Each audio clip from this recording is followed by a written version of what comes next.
જય સંવિધાન, જય ભારત બધા મિત્રોને. ખાસ આજે એવા વિષયની ચર્ચા કરવા જઈ રહ્યા છે જ્યાં આપણા સમાજની દ્રષ્ટિ પહોંચતી નથી, જ્યાં આ સમાજને મોટામાં મોટું નુકસાન જાય છે તે બાબતે કોઈની નજર જતી નથી. હર હંમેશા તે મુદ્દા માટે અમે અવાજ ઉઠાવતા રહ્યા છીએ અને આગળ પણ ઉઠાવશું.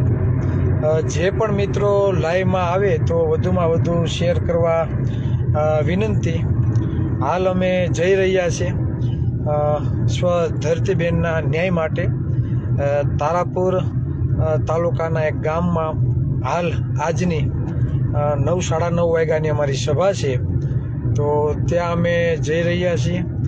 પણ ખાસ લાઈવ થવાનું કારણ એ છે કે શિક્ષણની વાતો આપણે કરીએ છીએ. શિક્ષણ હોય તો સમાજનો વિકાસ થાય, શિક્ષણ હોય તો સમાજમાં પરિવર્તન થાય.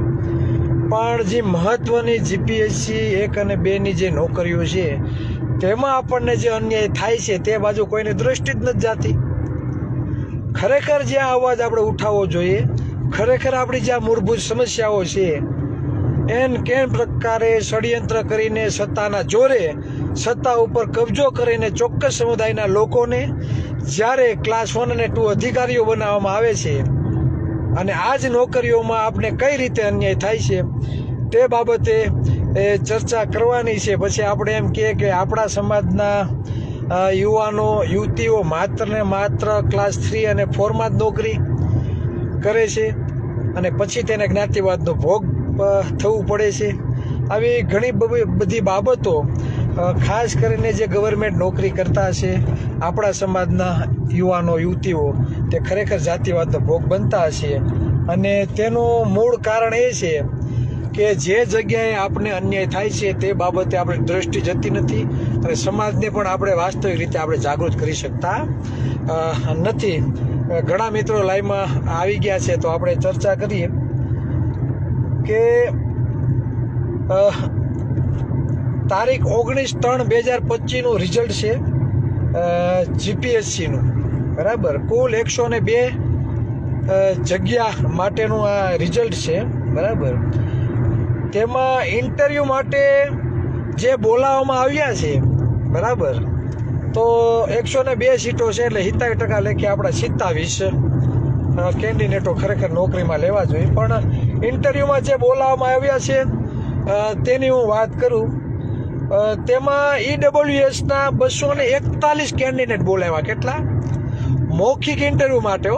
લેખિત એક્ઝામ આપી દીધી ત્યાર પછી મૌખિક ઇન્ટરવ્યૂમાં 241 લોકોને ઉમેદવારોને બોલાવવામાં આવ્યા. એનો મતલબ એ કે 3 ગણા ઉમેદવારો મૌખિક ઇન્ટરવ્યુમાં બોલાવવામાં આવ્યા, જ્યારે એની સરખામણીમાં ઓબીસીના માત્ર ને માત્ર 191 ઉમેદવારોને બોલાવવામાં આવ્યા. કેટલા? 191 ઉમેદવારો બોલાવવામાં આવ્યા. અને એમાં તમે જે પાસ થવાની જે તમે ટકાવારી જો તો જેનું 10% આરક્ષણ છે ઈડબ્લ્યુએસનું, તો એમાં 33%નું સિલેક્શન થયું. કેટલું? 102 સીટમાંથી 22 સીટો ઈડબ્લ્યુએસ વાળાને ફાળવવામાં આવી, એટલે કે 10%થી વધીને 33% સિલેક્શન એનું થયું.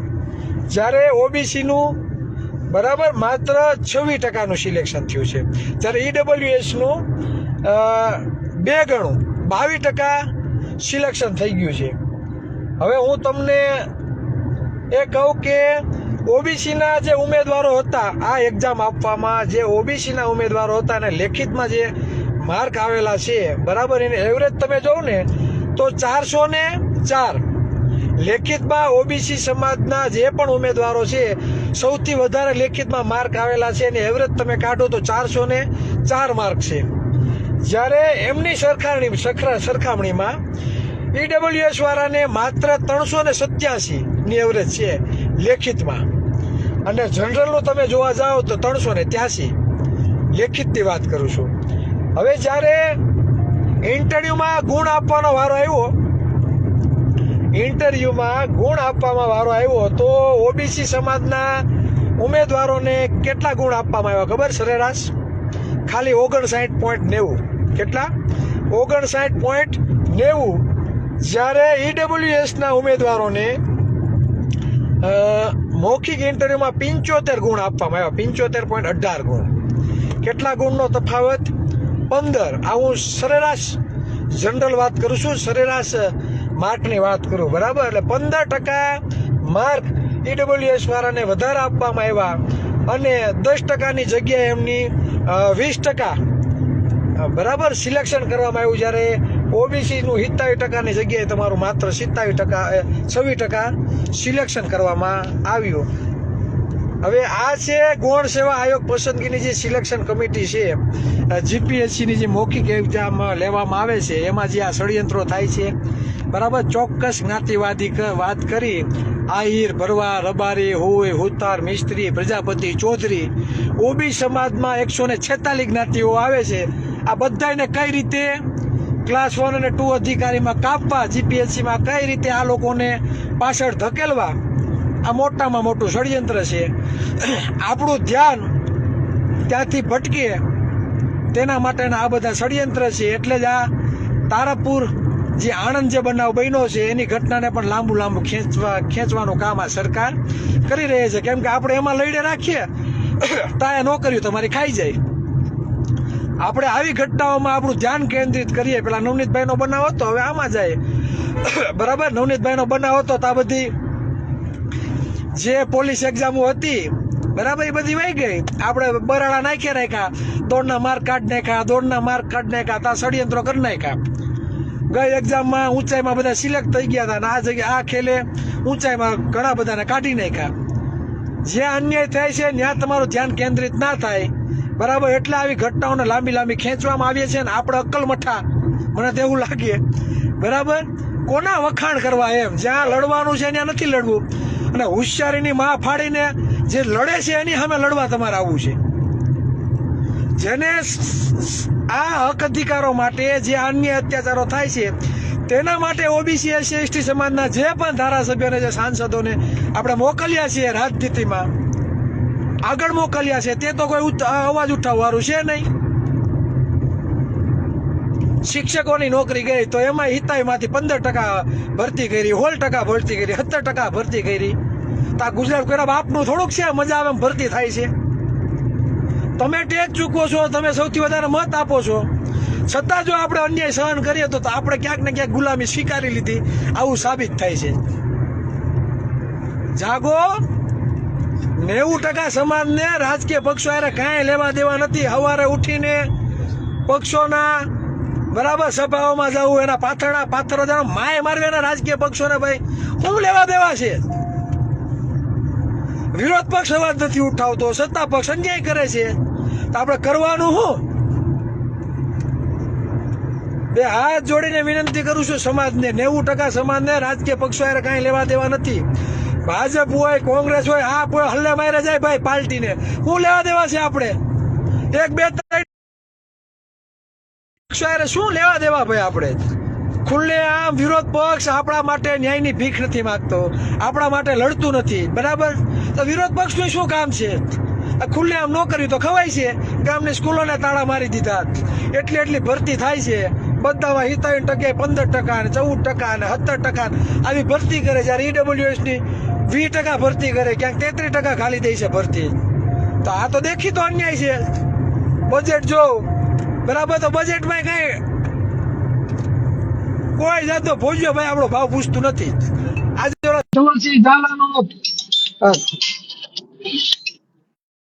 વિડીયો વાયરલ થયો, ઠાકોર અને કોળી વિકાસ 500 કરોડની ફાળવણી કરવામાં આવે, બરાબર. તો ઓલા કોઈ સાંભળવા માટે તૈયાર નથી. સેવાના 500 કરોડ ભાઈ? 35% કોળી ઠાકોરની વસ્તી છે. 500 કરોડમાં તમારે એટલી જ માંગણી કરે, વસ્તી પ્રમાણે કરો ને માંગણી. ઓલા 10% છે, લઈ જાય છે 1000 કરોડ. અત્યાર સુધીમાં 2000 કરોડ લઈ ગયા છે. હોસ્પિટલ બનાવવા માટે જગ્યા, શિક્ષણ ધામ બનાવવા માટે જગ્યા. એટલે આપણે શું કરવાનું? માત્ર ભીખ માગવાની? દેખીતો અન્યાય છે, ખુલ્લે આમ અન્યાય થાય છે, ખુલ્લે આમ જાતિવાદ થાય છે. છતાં જો આપણે બોલવામાં અચકાતા હોય તો ક્યાંક ને ક્યાંક આપણો વાક કહેવાય. ક્યાંક ને ક્યાંક આપણો વાક કહેવાય, આપણે બોલી નથી શકતા, લડી નથી શકતા, બરાબર, અને બોલે છે ને બોલવા નથી દેતા, એના ટાંટિયા ખેંચવાના. મને તો એવું લાગે કે પક્ષો વાળાએ કઈક પૈસા દઈને ઊભા કર્યા હોય કે ભાઈ ચિરાગભાઈ સાચું બોલે છે એટલે ચિરાગભાઈને ટીમને પાડો કે જવા જોઈએ નહીં. એટલે ખરેખર વિરોધીઓને કહેવા માંગુ કે ભાઈ તમે અમારા ભાઈઓ જ છો, અમારા દુશ્મન નથી. લડવાનું બીજી જગ્યાએ છે, તમે ખોટી જગ્યાએ ભાઠે ભરાવજો. લડવાનું આપણે દુશ્મનો સામે છે, તમે ભાઈઓ સામે બાયો ચડાવીને કઈ ફાયદો નથી, બરાબર. ઓલા લોકો સત્તામાં બે 20,000 25,000 50,000 કરોડ પોતાના સમુદાય માટે એન કે પ્રકાર વાપરતા હોય, વાપરી નાખે છે. તો ન્યા લડવાનું છે, ન્યા, બરાબર. ચિરાગભાઈ કે ચિરાગભાઈની સાથે જે લોકો નીકળ્યા છે એની સામે બાયો ચડાવવાની નથી, બરાબર. અમારામાં તો જ્યાં લગી જીવ છે ત્યાં લગી આ સમાજમાં જન્મ લીધો છે, એટલે અમે તો સમાજ માટે નકટા થઈ ગયા છીએ એમ તમે કહો તોય ઘણું છે. એટલે સમાજ માટે તો હંમેશા અવાજ ઉઠાવતા રહીશું, અને અમે કઈ હાર માનવાના નથી. કદાચ ગમે એટલા દુશ્મનો આવે, અમે કઈ માનસિક રીતે થાકવાના નથી. કે જે લક્ષ્ય સાથે અમે આગળ નીકળ્યા છે શાસક સમાજનું નિર્માણ, એ જ્યાં લગી લક્ષ્ય હાસિલ નહીં થાય ત્યાં લગી આ જ પ્રકારે આ જ રીતે કામગીરી અમારી કન્ટિન્યુ ચાલુ રહે છે. એમાં કોઈ પણ જાતનો ફેર પડવાનો નથી. હજી કહું છું 90% સમાજને રાજકીય પક્ષો સાથે કાંઈ લેવા દેવા નથી. 90% સમાજ એક બાજુ આવતા રહ્યો, દુશ્મનોને ઘૂંટણીએ પાડી દે, બરાબર. આ તાકાત આ સમાજમાં પડેલી છે. તમારી ક્લાસ 1 અને 2 અધિકારીની નોકરી, ગૌણ સેવા આયોગ પસંદગીમાં અમુક ચોક્કસ જ્ઞાતિવાદી લોકો બેઠા છે, બરાબર. મૌખિક ઇન્ટરવ્યુમાં 3 ગણા બોલાવવામાં આવે છે ઈડબ્લ્યુએસ વાળાને, બરાબર. ભરતી તમે જોઈ લ્યો, 10%ની જગ્યાએ 22%ની ભરતી આ લોકો કરે છે, છતાં તમે બોલવા માટે કોઈ રાજી નથી.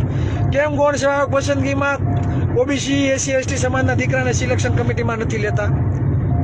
નહીં લે, એને ખબર છે કે અહીંયા જ્ઞાતિવાદી વાત કરી અમે અમારા લોકોને સિલેક્શન કરી નાખશું. આહિર, ભરવા, રબારી, હુઈ, હુતાર, મિસ્ત્રી, પ્રજાપતિ, દેવી પૂજક, ઓબીસી એસસી એસટી સમાજના લોકોને અહીંયા ઇન્ટરવ્યુમાં મૌખિક એક્ઝામમાં ઓછા માર્ક આપી એને કાઢી નાખવા, બરાબર. જો આ લોકો આવશે સિલેક્શન કમિટીમાં તો આ અન્ય આપણે કરી શકશું નહીં. એટલે જાગો, જ્યાં અવાજ ઉઠાવવાની જરૂર છે ને ત્યાં અવાજ ઉઠાવો, બરાબર. જ્યાં બાયું ચડાવવાનો એટલો બધો શોખ હોય, લડવાનો એટલો બધો જુસ્સો આમ જોમ ચડી જતું હોય, તો દુશ્મનો સામે લડો, ભાઈઓ સાથે નહીં. બસ વધારે વાત નથી કરવી.